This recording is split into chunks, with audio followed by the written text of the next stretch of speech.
കോതമംഗലത്തിന് സമീപം വെറ്റിലപ്പാറയിൽ കാട്ടാനയുടെ ആക്രമണത്തിൽ ഫെൻസിംഗും കൃഷിയും നശിച്ചു.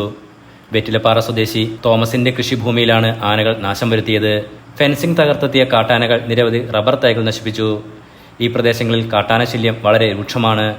സോളാർ ഫെൻസിംഗ് തീർത്തെങ്കിലും മരക്കൊമ്പുകൾ മറച്ചിട്ട് ഫെൻസിംഗ് തകർത്ത് ആനകൾ കൃഷിഭൂമിയിലേക്ക് കയറുന്നത് പതിവാണ്.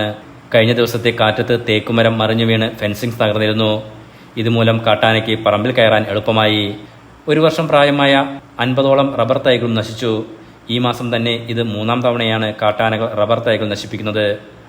3 വർഷത്തോളമായി കാട്ടുമൃഗങ്ങളുടെ ശല്യം വളരെ കൂടുതലാണെന്നും കൃഷിയെ മാത്രം ആശ്രയിച്ച് ജീവിക്കുന്ന തങ്ങൾക്ക് കൃഷിപ്പണി ചെയ്ത് മുന്നോട്ടു പോകാൻ പറ്റാത്ത അവസ്ഥയാണെന്നും വീട്ടമ്മ മോളി തോമസ് പറഞ്ഞു. കോതമംഗലം വെറ്റിലപ്പാറ താമസിക്കുന്ന ആളാണ്. ഒരു കർഷക കുടുംബത്തിലെ ആളാണ്. ഞങ്ങൾക്ക് ഇവിടെ താമസത്തിന് വന്നിട്ട് ഒരു 55 വർഷത്തോളമായി. ഇപ്പോൾ 2-3 വർഷമായിട്ട് ഭയങ്കര കാട്ടുമൃഗങ്ങളുടെ ശല്യം കൂടുതലാണ്. ആന ഇപ്പോൾ 3 പ്രാവശ്യം തോട്ടത്തിൽ കയറി. അപ്പോൾ ആദ്യത്തെ പ്രാവശ്യം കയറിയപ്പോൾ തന്നെ 10-45 തൈ കളഞ്ഞായിരുന്നു. റീപ്ലാന്റ് ആണ്. അപ്പം പിന്നെ അതിന് ഇലക്ട്രിക് ഫെൻസിങ് കിട്ടി.